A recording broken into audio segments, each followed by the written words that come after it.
Welcome to the Benzinga Crypto Show. I know we missed you guys on Tuesday, but we are back today. And this week has been especially exciting in the crypto world, so I know you guys are excited, so we won't waste your time. We'll get right into it.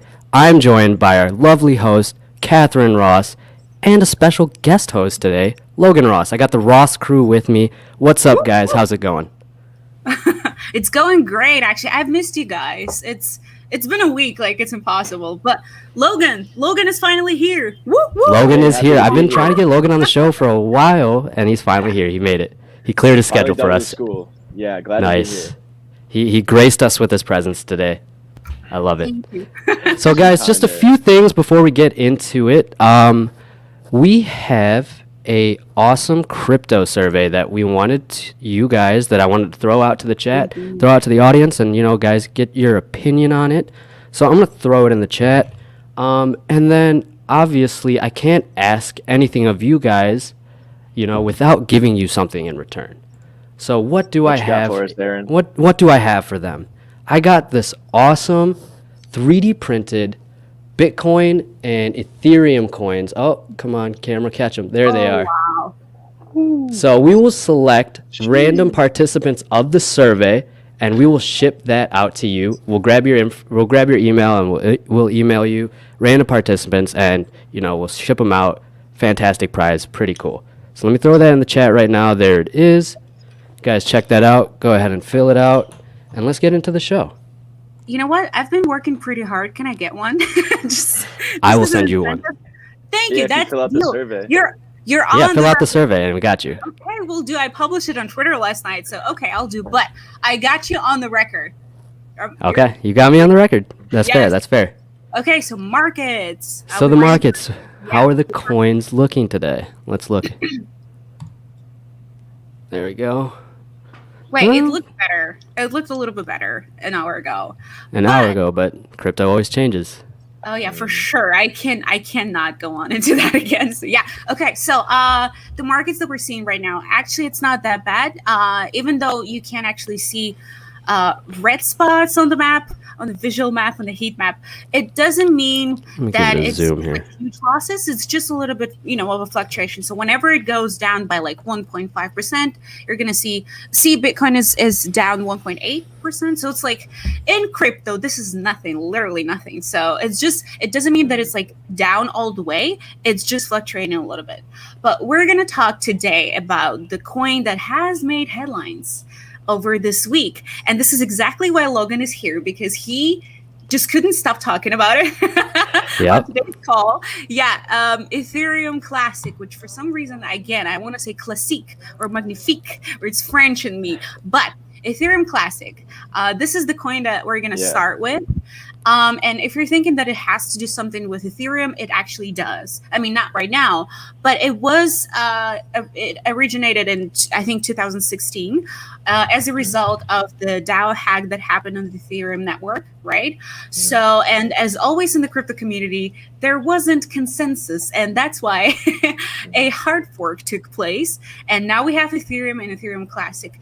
You might have not heard about it before, if you're not like tuned to crypto, because as we discussed earlier today with the team, it doesn't actually have a use case. So it hasn't been used for a while. So that's why it hasn't been on the news for a lot of time. But okay, so I cannot actually see the price. Let me just double check on the price. My bad. It is 147.57, up 64%. Yes. Wow. So it is currently ranked number 13 on CoinMarketCap. Just let me remind you that there are a couple of thousand coins. So number 13 is pretty great. And it's up 64% over the last 24 hours. And it's up, attention, 321% over the last 7 days. So basically, I think, what happens? Somebody just buys in a little bit, and then we, media, are writing about it, and then a lot more people buying in. So that's media is to blame. I stand by that statement. But Logan, I have a question to you. Why are you upset with Ethereum Classic? Let me just put it that way. Why are you upset? What happened? Sure. So like you said, Ethereum Classic came around in 2016 after the DAO was hacked, and what they did is they forked into what is currently Ethereum and returned the money to its rightful owners. And the hacked version of Ethereum became Ethereum Classic. And some people are upset about that. They have this phrase that code is law. And so that they believe that Vitalik and the other Ethereum developers, hacked or did something that wasn't true on the blockchain, and they weren't okay with that. So they wanted to stick with the old version, despite it being irrelevant. So that being said, it still went up like 100% yesterday. It's up 60% today.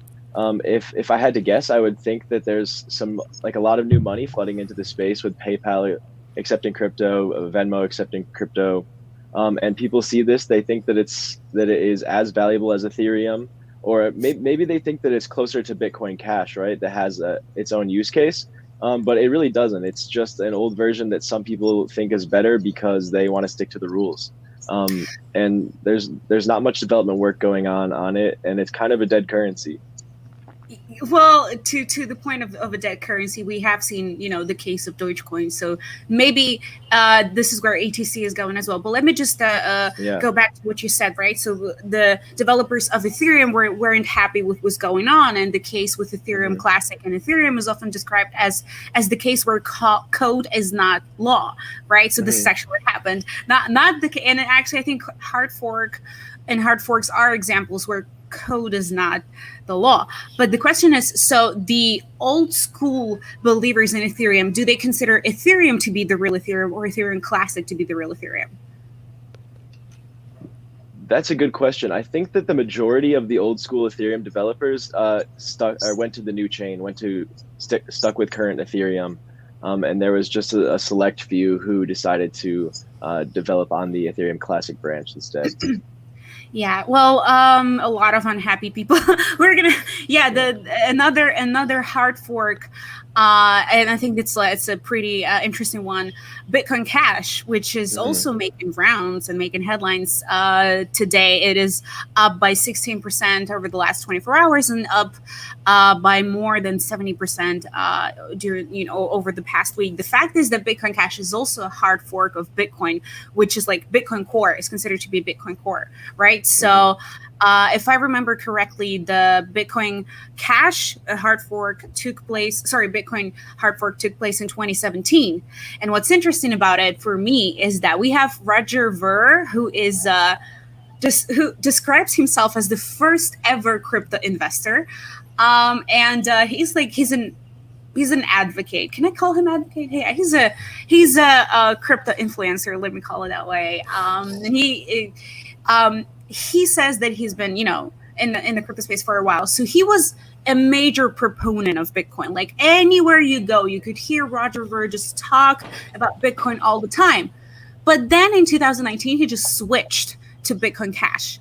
And it's like interesting to observe, and it's an interesting example of like people changing their mind and beliefs. And now, whenever like Roger Ver means Bitcoin Cash, he was not involved in the technical side of it. He was just familiarized himself with the philosophy and sort of like fell in love and became like Bitcoin Cash proponent. So and it's I think what's interesting to me is that people who stick with Bitcoin Cash describe Bitcoin Cash as peer-to-peer electronic cash, but this is basically I think every cryptocurrency. I think that's the definition. Yeah, do you have thoughts on Bitcoin Cash versus Bitcoin Core? Bitcoin Core is what we call Bitcoin. So yeah.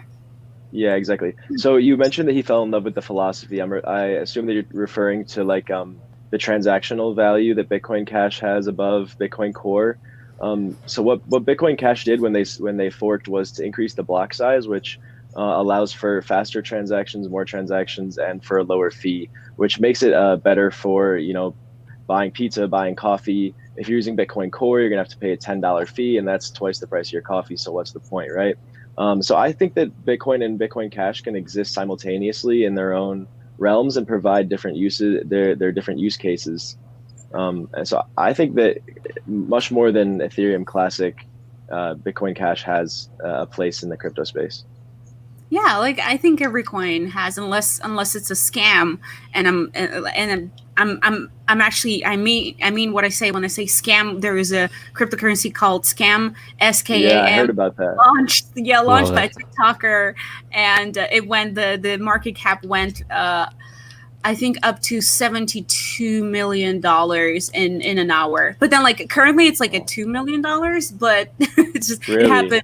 Yeah, a couple of days Wow. ago. He's like I did not know what to do. I did not have an equipment for that, so I just like created this coin on Binance Smart Chain. And there you go. But there is also a case with like Rocket, and I'm sorry, Yeah. but this is the name of the coin, and it's a case of another TikToker creating a coin just in a couple of minutes and promoting on social media. But Aaron, I'm sorry, I jumped right to Bitcoin Cash without mentioning.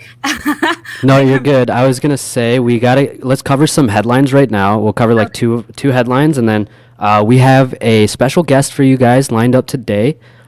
His name is Josef Tětek. Hopefully I said that right. I know he's got a special character over the first E in his last name, so hopefully I said it right. Maybe I didn't. But special guest, brand ambassador, sorry, for Trezor.io, parent company Satoshi Labs. He'll be joining us in a few minutes. But before that, let's cover a few headlines that are popular in the crypto space today, or this week. Yeah. Whenever you hear the word popular headline, it's basically means Elon Musk and or Dogecoin. But we have both. Elon Musk went on the streets of New York last night, and he was sort of like chatting with the crowd. He's a superstar. We're going to show you. He's a rock star. Yeah, okay, he's a rock star.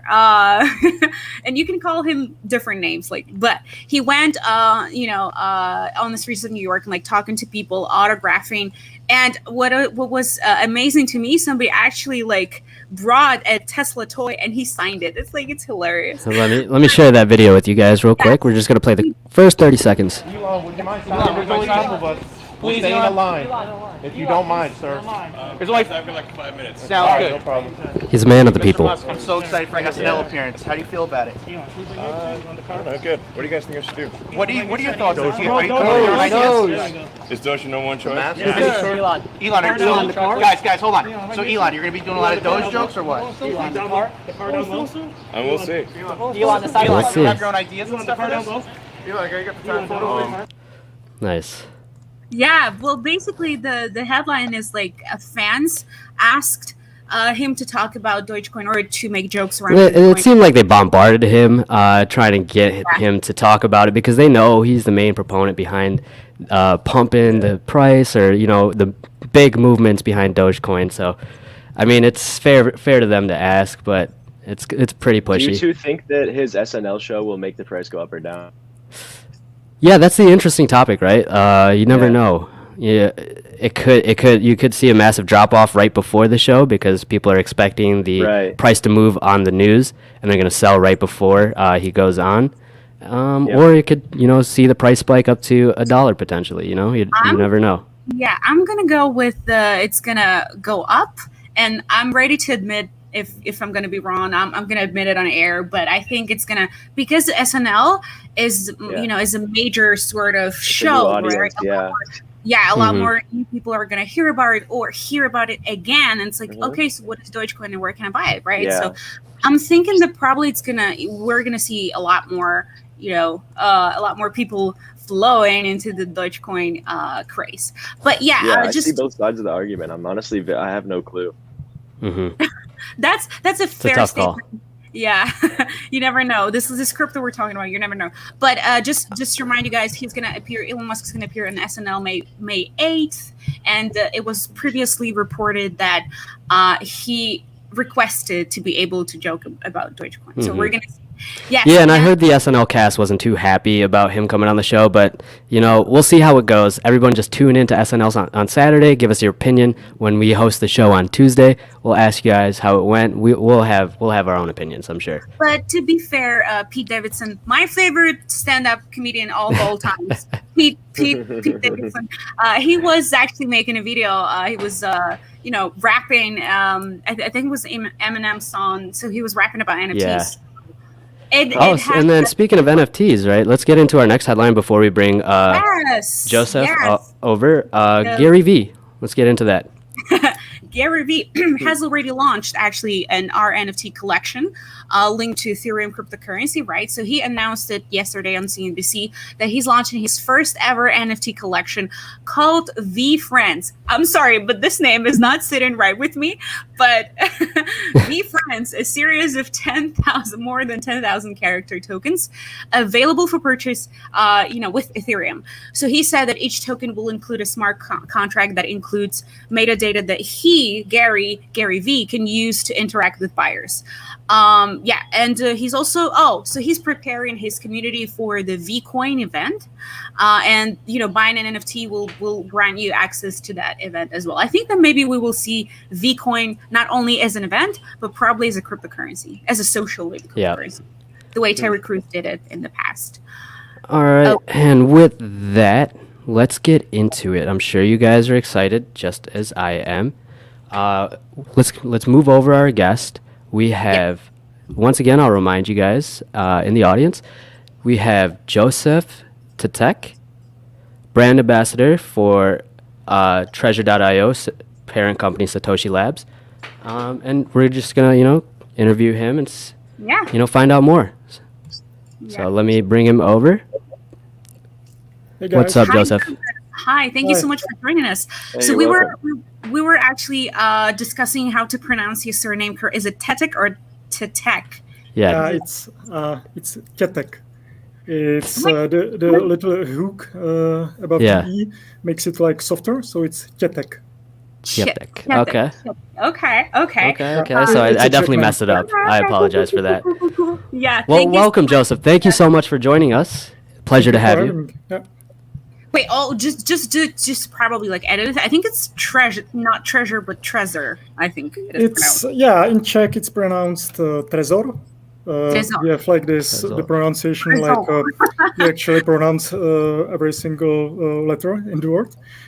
So Trezor is the Czech pronunciation, but people usually say like Trezor. Yeah, this kind of stuff, and it means safe or vault in Czech. Oh, Nice. wow. So can you tell us a little bit about yourself and a little bit about the hardware wallet that is Trezor? Sure.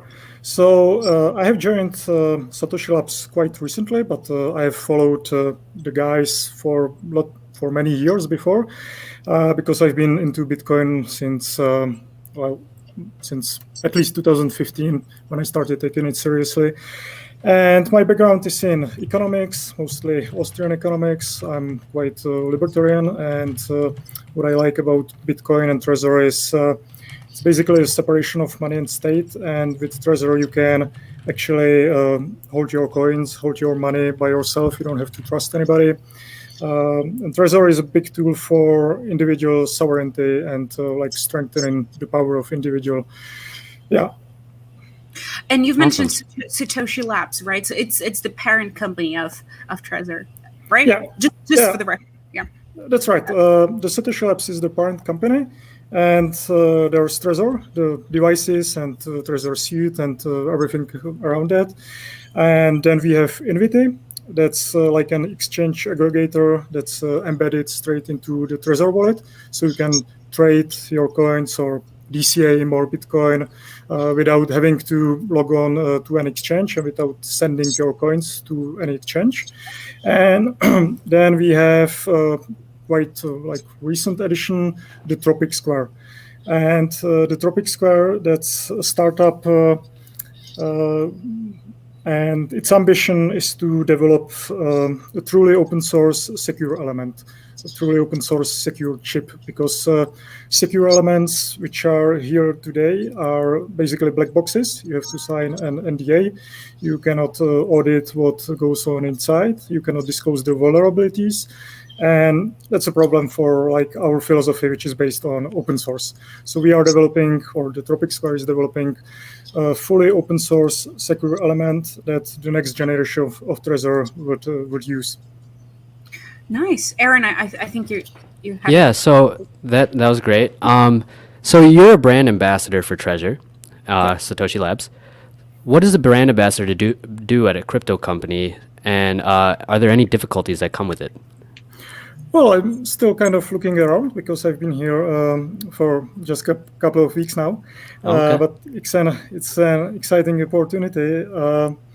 Well, basically, how I see my role is, since I'm an economist by background, it's in basically explaining what is the value added of Bitcoin and perhaps some other cryptocurrencies, why Bitcoin matters really heavily in today's world, and why you shouldn't take it lightly. You shouldn't keep your coins on an exchange. You should really go for self-sovereignty. And I truly believe Trezor is the best device for that. And it's not just the device. There comes along with like the Trezor suite, which is going to be launched officially next month. We are working on some privacy features like coin join and coin control. We are working on adding like connecting your own full node to your own Trezor device. So basically, just ensuring individuals have the tools at their disposal to be truly self-sovereign with their money, which is Bitcoin. Yeah. Yeah, I think that security is going to be the topic of our conversation mainly, but our audience are primarily traders, right? So they are entering the crypto market or have already been in the space. So your thoughts, can you explain like to our audience, right? So what is a hardware wallet and how is it different from any other types of wallet, and why people should consider keeping their coins on a hardware wallet? Mm-hmm. So hardware wallet, it's basically a standalone device that generates your keys, your private keys, and basically the whole hierarchically deterministic wallet. And those keys never leave the device. And like even if you connect it to a computer, which we have to do in order to do some transactions, the computer can never read the private keys from the device. So that's like one of the most important thing about managing your cryptocurrency. You should always be in an exclusive control of your keys. And hardware wallets are the best devices for that, because and especially if they're open source like Trezor is, because lots of eyes are looking at like what goes on inside, what we publish in terms of new firmware and such. So and it's been the longest on the market basically. Well, and if you keep your coins like in a mobile wallet or on an exchange, either you are not the sole holder of those private keys, the exchange is the holder, and you can be hacked, you can be exit scammed, something can simply happen, and it has happened many times over in the past years. Or if you are holding your coins in some software wallet, for example, on your mobile phone, at least make sure the wallet is open source and has been around for a long time. Because if it's not open source, if it's a black box, you will lose your coins, basically. But open source hardware wallets are the best long-term solution for your coins. Okay. Nice. Yeah. So you mentioned that your hardware wallets are a lot more secure, but you're fairly new, like you said. But so I'm not sure if you know too much about it. But do you know what kind of security levels does Trezor implement in their wallets? Sure. So well, I'm kind of new with Satoshi Labs, but I've been following the project since basically the beginning. And Trezor doesn't have the secure element. Like other competitors usually do come with the secure element, and that's their like main selling point, that your private keys are actually held in a secure partition of the chip. And but that's a trade-off. Like if you are going with this black box solution, you have to trust the manufacturer that it's really secure, and you cannot verify that. And like our motto is the same as Bitcoin: like don't trust, verify. So Trezor doesn't have the secure element, but it has the passphrase, and that's like the main protection against physical attacks. If somebody takes your Trezor and tries to derive the seed from that and derive the private keys from that. It's theoretically possible if you have a large budget, but it's not possible if you have the passphrase on the device. And basically the passphrase isn't stored on the device. It's just on your head or written somewhere down. So that's a big advantage of Trezor. It's fully open source, and it's still 100% safe if you use the passphrase. And if you use Trezor T, which is our flagship model, it comes with the Shamir backup, where like usually you write down your seed, your backup, as a list of 24 words usually, or 12 words. But Shamir uses this like seed splitting scheme, where you can do basically like, for example, three out of 5, and you have 5 shares of like the seeds, and you can basically lose 2 shares of those, and if you have 3 of those, you can recover your wallet, and that's a pretty good solution for your backups. There's a quick question from the chat to follow that up. Sorry, Catherine. From SolarUp, I hear that one of Trezor's security measures involves a timed lockout. Is that true, and can you explain? Yeah, that's true. This relates to entering the PIN. Because if you enter the PIN and you do it wrong, there's a little timeout, several seconds. Mm-hmm. If you enter the PIN wrong for the second time, the timeout is longer, and it actually increases exponentially. So after several attempts, you would have to wait for a few days and then for a few weeks and such. And there's actually a funny story, because this happened once to somebody. And since the guy didn't have a passphrase, he was actually able to hack into the device and derive the seed like with the physical access, because he just he forgot his PIN, he threw away the seed backup, and it's a funny story. I think it's I don't know, it's some website. It happened several years ago, and you can read up on it. Yeah. So am I correct to assume that you are keeping your coins on a hardware wallet? Yeah, of course, for many years now. Yeah, because I haven't been keeping them on a hardware wallet, but I'm considering it. And my next question is, can you walk us through what kind of products you have? And I'm gonna share the link from the shop that you guys have. I'm gonna share it with Aaron right now. Yep, so and I'll toss that in the chat there. Yeah, we can put it up on the screen, because I'm looking at this site right at the shop, and it says like Trezor Model T, 1 white, ultimate pack, 1 metallic, and stuff like that. How do I choose? Like, honestly, my security is like, it's on mobile. So if I'm considering to switch to a hardware wallet, how do I choose? Well, we basically have 2 devices. It's the Model T, the newer one, which comes with a touch display, and this has many benefits, because you can recover your seed and your passphrase straight on the device. You don't have to type it into the computer, which is like the best way to do it. And Trezor T also comes with the capability of Shamir backup, which is this seed splitting scheme.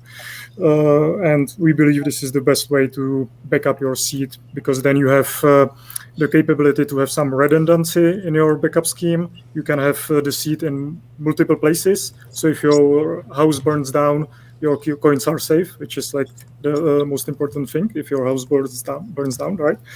And and Trezor One, that's the original hardware wallet. It's pretty good up till this day. It doesn't have the touch screen. It has the 2 physical buttons.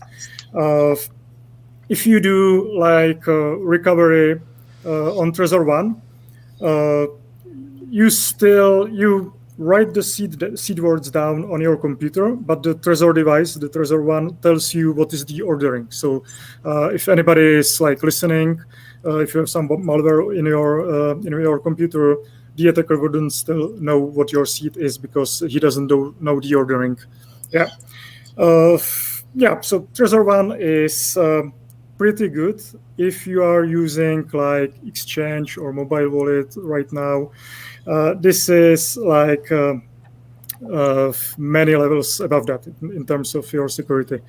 Trezor Model T is basically the ultimate choice for like being really secure and having this very high quality like backup scheme in like the Shabber backup. Yeah. Aaron, do we have time? 'Cause We are a little bit out of time.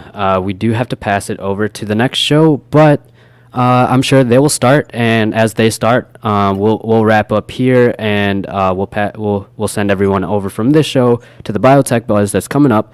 But before that, just want to wrap up with just one more question, Josef, if you don't mind. I'm sure the chat wants to hear this as well, and this ties into a lot of chat questions as well.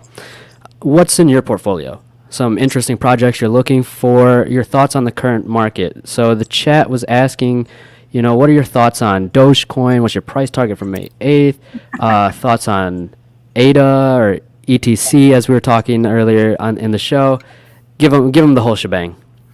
Yeah, so maybe will be a bit disappointing because I hold just Bitcoin, and may sound boring for some, but I like my money and my savings to be boring. And there's nothing wrong with that. I always say like Bitcoin has the most boring monetary policy in the world. That's just how it should be. Is it because you're a Bitcoin maximalist in a way, or you just you're not interested into anything else? Yeah, I am a Bitcoin maximalist or BS minimalist. I used to be into altcoins in 2017. I got wrecked a little bit, so I stopped playing with fire and focused just on Bitcoin after that. Okay, so smart. There, yeah.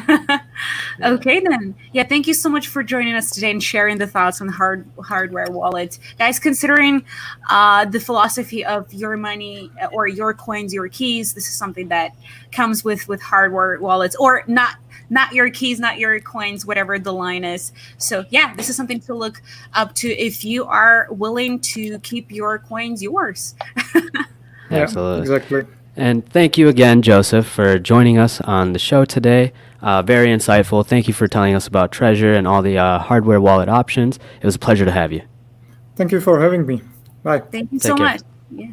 Bye-bye. Fantastic. Yeah, I did not have time to ask Logan about it, but do you keep unfortunately. Yeah, Go ahead. Yeah, I use the Ledger Nano X. Okay, that was Yeah, not. which is like the big competitor. It's not we're not. Oh, good thing you didn't say that then. Yeah, thank you. All right, so that's going to wrap our show for today, folks. Thank you so much for tuning in to the Benzinga Crypto Show. I've been your co-host, Aaron, my lovely host, Catherine, our special guest host, Logan, the Ross crew. He'll potentially be back in the future. If you love him, throw us a 1. Sure. That was awesome. And I did notice, I'm watching the stream, guys, there's only 27 likes on the stream. Seriously? Guys, Seriously? that was an amazing interview that we just gave you with Josef from Trezor. So if you guys don't mind, please smash that like button, and then I can end the show, and all's good in the world. Also, I'm just going to reiterate this point one more time. We have the Benzinga Bitcoin versus Ethereum survey. Would love for you guys to fill that out. I will just recap my ask from earlier. We have these amazing 3D printed, come on camera, 3D printed Bitcoin, Ethereum coins, really cool trinkets, knickknacks, whatever you want to call them. We will select two random participants from the survey. We will reach out to you and we will send you these personally, just as a little token of our thanks and appreciation. Yeah. But I was going to give a bit of an attitude to 27 likes. 27. I'm still only seeing 27. Let me see what we're at now, so I can end the stream. I can send you guys 44 likes. How about this? I'm going to ask for only 50 likes, people. Only 50. So that is 6 more. That's all I ask. Hopefully that is not too much. I love you guys. You guys are awesome. The chat this is an amazing community. I love Zinger Nation. It looks like we got Satoshi Nakamoto in the chat. I don't know if that's real. I don't know if that's real, probably fake, but that's great. You know, I hope we're notable enough to bring Satoshi onto the stream at one day in the future. You never know. At Drop your Benzinga, real we could name, possibly Satoshi. make that happen too. It's a fantastic culture over here. We love it. We love you guys. And with that, I see. Let me just refresh my page here, and I want to send you guys home. You know, I want to send you guys over to the next show. There it is, 53 likes. You guys are awesome. Love you guys. Thank you. Fantastic community, fantastic show. I love my hosts. I love my guest hosts. I love everybody. So with that, we're gonna end the show. Thank you guys for tuning in. Stay tuned for the Biotech Buzz with the Biotech Queen, Vivi, and your favorite producer, Rohan, Brohan. You never know what you want to call him that day. It's depending on your mood. So I'm going to pass it over. I've taken up too much of your time. Here we go.